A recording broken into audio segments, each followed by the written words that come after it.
First, man, just want to thank our fans.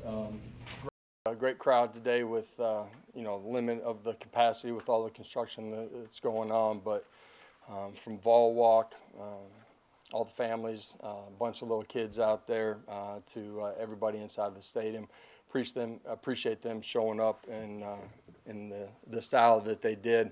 It's an awesome day for our young players in particular to get out in front of a crowd. Most of them, it's the biggest crowd that they've played in front of, but it simulates as much as we can, as close as we can, to what game day is going to feel like. So great energy from them. Appreciate them. Spring game weekend, so many former players, VFLs that are back. That's a bunch of guys that just finished with us in December of this past fall.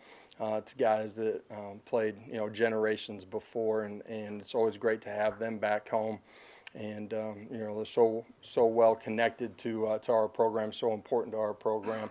Appreciate them showing up the way that they did. Today, obviously, different format from usual from a spring game.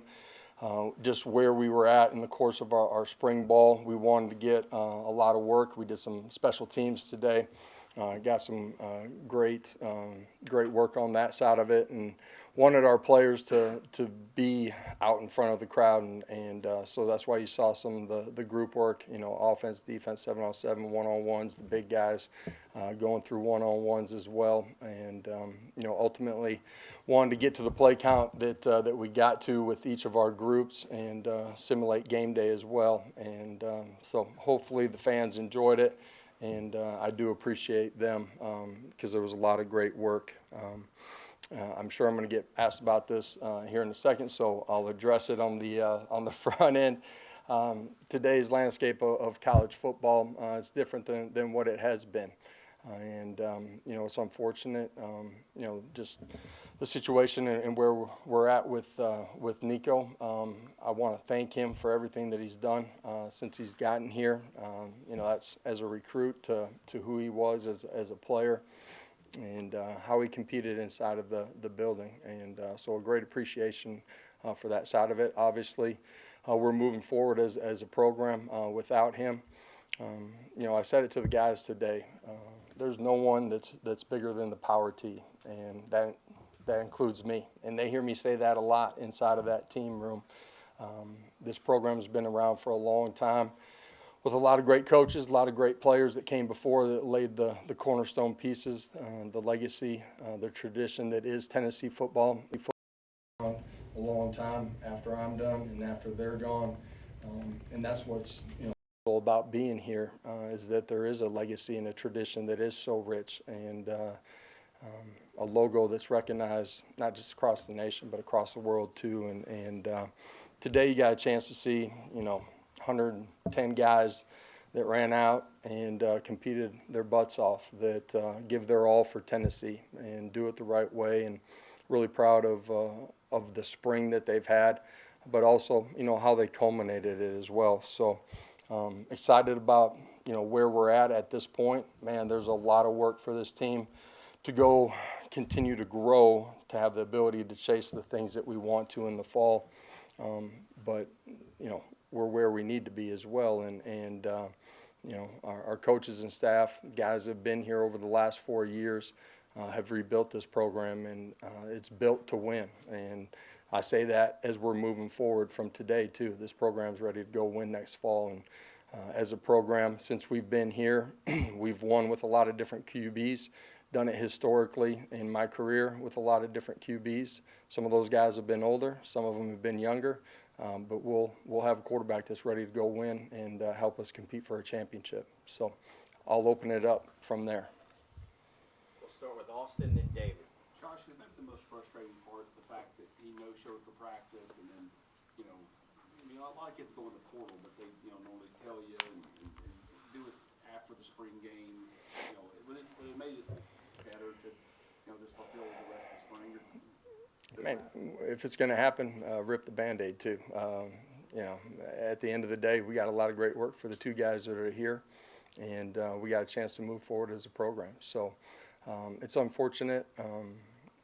just in the landscape of college football that this happens at this point. But, I told our coaches yesterday afternoon when we had a staff meeting, I said, if it's going to happen, and sometimes it happens through injury, game 5, game 6. I've had it in my career where I lost starting quarterback before we started training camp, the day of the start of training camp. And at the end of the day, this is the greatest team game there is. That group where we lost them on day 1, they rallied together. Adversity, when it strikes, you got 2 choices. It can bring you together or divide you. That group came together and ultimately went on and won a conference championship that year. And this group inside of that locker room, they're tough, they're competitive, they care about each other, and we got to grow together. Josh, what were your dealings with Nico and his representatives in the last 72 hours, and when and why did you make the decision to move on? Yeah, we had Wednesday was a practice day. Thursday our players were off, and Friday was the first time that we were back in the building as a team. And that was just kind of the structure of the week and the lead up to the spring game, giving those guys a day off. I'm not going to get into the details of everything and the timing of that. That's just in fairness to both parties. But at the end of the day, he's moving on. We're moving on too, and we'll be ready to roll when we get to next fall. Gentry and then Trey. Yeah, Josh, without getting into those details, when was it apparent to you that you would be moving forward? Friday morning, when he's a no-show, you come off the practice field and there's no communication. Trey. Josh, when you look at the players in the locker room that were at practice on Friday and coming here to the game today, how do you think that they rallied? Obviously, this is a big deal, but at the end of the day, how do you think that they rallied around the quarterbacks that were still here, while also trying to focus on maybe not throwing aggravation at the situation? Yeah, our team needs to handle it with maturity too, and these guys have an appreciation for Nico and what he's done since he's been here too. Just like I said at the beginning of the press conference, and at the end of the day, everybody in college football is dealing with this as the portal opens up here this week. And at the end of the day, it's my responsibility, our staff's responsibility, to find 105 guys that are going to go give their all for Tennessee day in, day out, and certainly on game day too, and we'll do that. Rob and David. Coach, are you aware of the almost, it seems like, universal amount of goodwill and support from the fan base for you, and are you surprised by that? And do you think that's kind of indicative of where people are involved? Well, I wouldn't be surprised if Vol Nation rallies around this group of players and this program. I've been here long enough and seen enough things happen that that's why I consider it the greatest fan base in college sports, not just college football. Haven't paid attention to social media at this point, and we'll try to stay off of it here for a little while too. Josh, you hear this is where we are in college football now. Is there anything you would want to change about this situation, or has that been kind of has the toothpaste been let out, and then was there anything you'd like to go back and change how college football has gotten to this point, or college athletics? Man, I feel like you guys have dinner plans and we don't have long enough to get through everything and all the changes that I and probably most of the coaches would want in college football. But this is, it's like game day, right? You got to be ready to move on to the next play.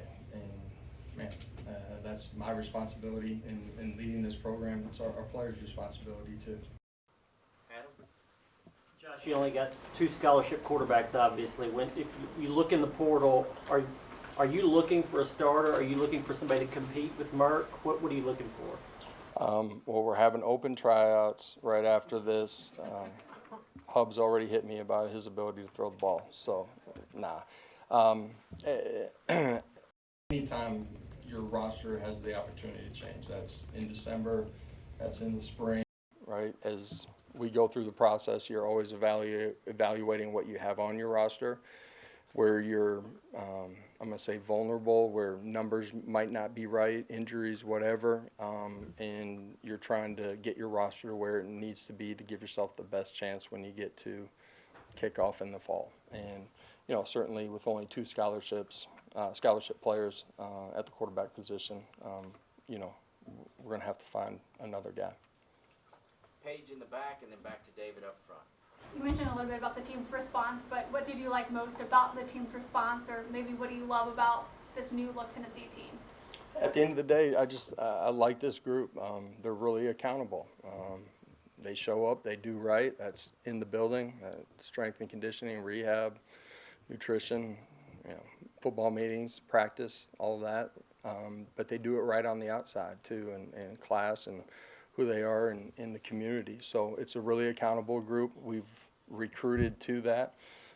It's a group that, like today was the next opportunity for them to go compete, and you can tell that they care about each other, and we'll continue to grow together. Josh, have you had? Need some water? I'm good. have you had any communication with Nico since you guys decided to move on, and how did you did you have? I have not. I have not. Trey and then Wes.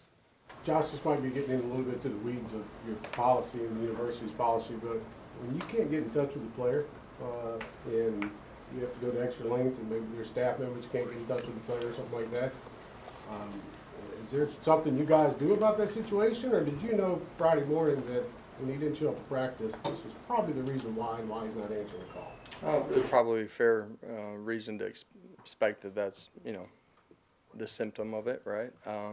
At the end of the day, just in leadership position, you have standards of who you got to be inside the building and outside of it.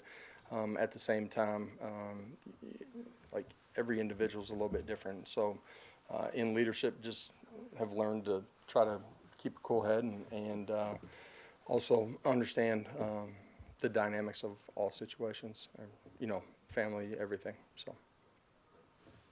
We've seen coaches in different sports, like I don't want any part of this, I'm moving on. Then you've had other coaches say, this is the situation now, so work within the framework of what it is. What makes you someone who wants to keep doing this, and despite having to maybe manage all these different things that aren't football? You talk about coaching? Yes.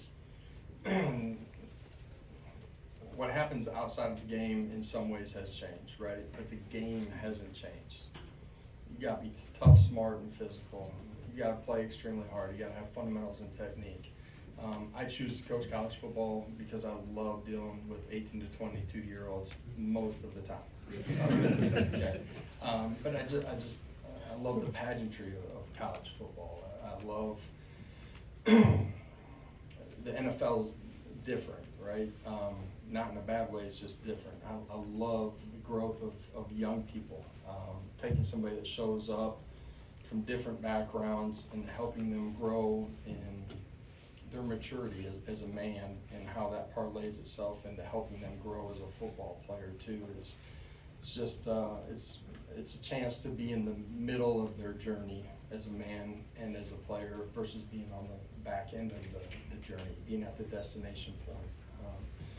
I love so much about this game and this time frame. And when you have a team that's like, the best part of my day is when they show up every single day. When you got a staff that's like-minded, that is selfless, that cares about the people around them, man, I don't consider it work. I get to go compete and be our best every single day. It's awesome walking in there. A few more, Rick and then Reese. Coach, having said that, how difficult and are you frustrated to deal with the business side of college athletics? Part that's changed for sure. It's a part of this game at this point. In every job that anyone has, man, not 100% of it is exactly what you want. But at the same time, I can understand a player's perspective too, having played the game too, and there's some benefits to it as well. Coach, you haven't talked much football, so how did you feel? Yeah, I haven't gotten that football question. Burke stepping up, coming out there, and then also McIntyre how you feel they played? I'm gonna cash in on my lottery ticket on that side. I took that number. Your question was about Merck and yeah. I thought they did a really good job today for the most part. Obviously, Merck had the one pick on the double move where the safety's a player in the middle of the field. But for the most part, they handled the operation pretty well. You know, there was a couple of checks that we can clean up, just some of the operation side of it and the ultimate check.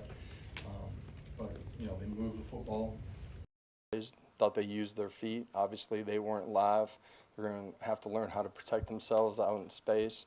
But it was a great day for great as young players being out in front of that crowd, having to be the guy and go operate. Last two, Riley and Austin. Coach, it's had to be a crazy past 24 hours for George and Jake there. What was just your conversation to them kind of being that next man up? Go have fun and compete today. It's not going to be perfect. It never will be. Same thing that I said to the team. You know, there's a way that you got to operate from snap to the whistle, and then you got to learn how to operate from the whistle to the next snap too. And I thought those guys did a good job. I know you talked about Nico's ability to be a leader was growing. He was the most vocal kid. With him gone, Dylan Sampson's gone, Cooper Mays is gone.